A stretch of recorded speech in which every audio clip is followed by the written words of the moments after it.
ಅತ್ಯಾಚಾರ ಕೇಸ್ನಲ್ಲಿ ಸಂಸದ ಪ್ರಜ್ವಲ್ ರೇವಣ್ಣ ದೋಷಿ ಎಂದು ತೀರ್ಪು ಪ್ರಕಟಿಸಿದ ನ್ಯಾಯಾಲಯ ಕನಿಷ್ಠ 10 ವರ್ಷದಿಂದ ಜೀವಾವಧಿ ಶಿಕ್ಷೆ ಆಗುವ ಸಾಧ್ಯತೆ ಎಂದ ವಕೀಲರು. ಈ ಬಗ್ಗೆ ಸರ್ಕಾರಿ ವಕೀಲರ ಫಸ್ಟ್ ರಿಯಾಕ್ಷನ್. ಕೋರ್ಟ್ 376N 370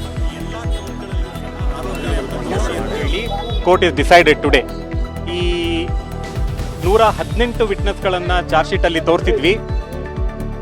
118 ವಿಟ್ನೆಸ್ಗಳನ್ನು ಚಾರ್ಜ್ ಶೀಟಲ್ಲಿ ತೋರಿಸಿದ್ವಿ ಇನ್ವೆಸ್ಟಿಗೇಷನ್ ಆಫೀಸರು. ಸುಮಾರು 180ಕ್ಕೂ ಹೆಚ್ಚು ದಾಖಲೆಗಳನ್ನು ಈ ಒಂದು ಪ್ರಕರಣದಲ್ಲಿ ಹಾಜರುಪಡಿಸಲಾಗಿತ್ತು. ಸರ್ಕಾರದ ಪರವಾಗಿ 26 ವಿಟ್ನೆಸ್ಗಳನ್ನು ಎಕ್ಸಾಮಿನ್ ಮಾಡಲಾಗಿತ್ತು.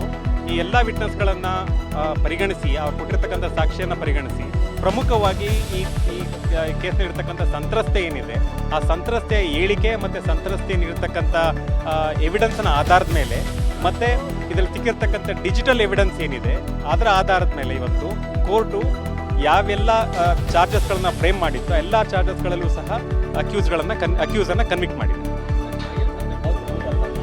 ಈ ಕೇಸ್ ರೇಪ್ ಕೇಸ್ಗಳಲ್ಲಿ ಪ್ರಮುಖವಾದ ಎವಿಡೆನ್ಸು ವಿಕ್ಟಿಮ್ ಸಂತ್ರಸ್ತೆ ಎವಿಡೆನ್ಸ್. ಸಂತ್ರಸ್ತೆ ಆಗಿರ್ತಕ್ಕಂಥ ಅನ್ಯಾಯವನ್ನು ಅವಳ ಭಾಷೆನಲ್ಲಿ ಕೋರ್ಟ್ಗೆ ಮನದಟ್ಟು ಮಾಡಿಕೊಟ್ಟಿದ್ದಾಳೆ. ಅದು ಬೇರೆ ಕೇಸ್, ಅದಕ್ಕೆ ಆ ಕೇಸ್ಗೂ ಈ ಕೇಸ್ಗೂ ಸಂಬಂಧ ಇಲ್ಲ. ಸೇಮ್ ಕಿಡ್ನಾಪ್ ಮಾಡಿದ ಹಿನ್ನೆಲೆ ಪ್ರಕರಣ ಇದೆ, ಅದು ವಿಚಾರಣೆ ಆಗಿ ಬಾಕಿ ಇದೆ.